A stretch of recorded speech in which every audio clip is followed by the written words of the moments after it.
Okay, welcome. We know you're busy, and you need the important stuff fast. No fluff. Exactly, just the key info. So for this deep dive, we're using a news briefing from USA Today. It's dated Wednesday, May 14th, 2025. Right. And it covers a lot the economy, trade, politics, social movements, the markets. Our goal, Hmm. to connect those dots for you. See how these different headlines, well, how they actually link up. Yeah, because they often seem separate, but when you dig in, you see the connections. It's pretty interesting. All right, let's jump right in. First stop, the economy. Treasury Secretary Scott Bessent, he's sounding the alarm. Debt ceiling. Hmm. He's saying the U.S. could hit its borrowing limit maybe as soon as August 2025. August, okay. And he wants Congress to act by mid-July. So for listeners maybe not deep in the weeds on this, what's the actual, worry here? Well, think of it like the country's credit card limit. If Congress doesn't raise it or suspend it, the U.S. could actually default on its debts. Default. That sounds... It is. Secretary Bessent warned it could destabilize the whole U.S. financial system. Big ripple effects. And he mentioned national security, too. Yeah, potentially jeopardizing national security. It's serious stuff. Imagine your own credit score suddenly tanking, but, for the whole country on a global stage. It really raises questions about how stable things are financially. Right. Okay. Big picture stuff. Yeah. Now, still in the economy, sort of, President Trump's been talking trade. Ah, yes, the tariffs. He announced a baseline 10% tariff Yeah. on imports. And this applies even after new trade deals are made, apparently. Though he did mention possible exemptions, right, for countries offering significant terms. Yeah, exactly. So what's the goal here? What are they trying to achieve with this? Well, the stated aim is protecting American industries and ensuring what the administration sees as, fair trade practices. So making imported goods more expensive to encourage buying American. That's the basic idea. Tariffs or taxes on imports. But, thinking back to the debt ceiling jitters we just talked about, Yeah. adding trade tensions, well, it could make the economic picture even more complicated. Might mean higher costs for businesses and probably for you, the consumer. Okay, so these things aren't happening in a vacuum. Makes sense. Let's shift gears a bit. Politics. An interesting appointment. Jeanine Pirro. That's the one. Former Fox News host, former prosecutor. Now she's the interim U.S. attorney for the District of Columbia. What's her reaction been?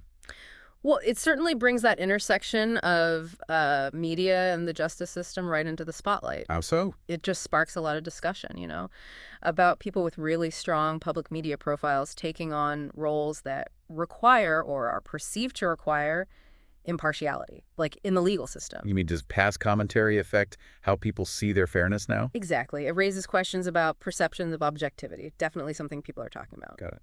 Okay.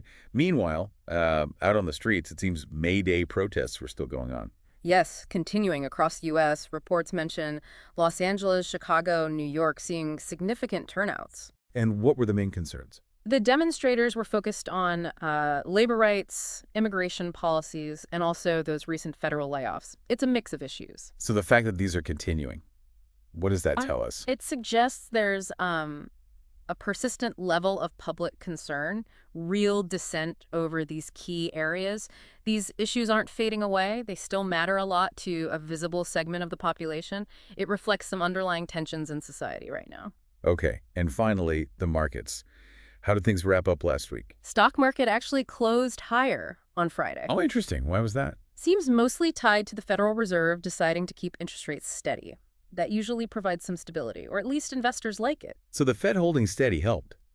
But investors are still watching the tariff news too, right? Absolutely. They're weighing the Fed's decision against, the trade policy news and what the Fed might do next. It's a balancing act. We saw some specific company moves too. Disney up, Alphabet down. Right. And that just shows how sensitive markets are, not just to big policy things like interest rates, but also global factors like trade, and then individual company performance, like Disney doing well while Alphabet dipped.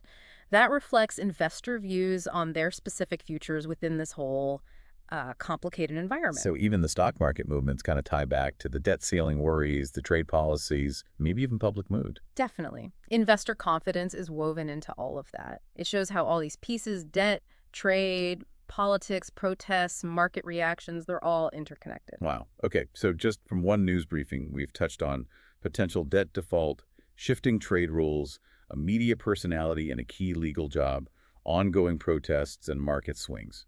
It really paints a picture of how tangled everything is. Precisely. And that leaves us and you with a pretty big question to think about. Well, when you consider all these things together, the pressure building around the debt ceiling, the direction of trade, this media politics justice overlap, the social unrest, the market trying to make sense of it all, how might all these forces combined really shape what the U.S. looks like in the near future? Yeah, definitely something to keep watching. For sure. Lots to keep an eye on.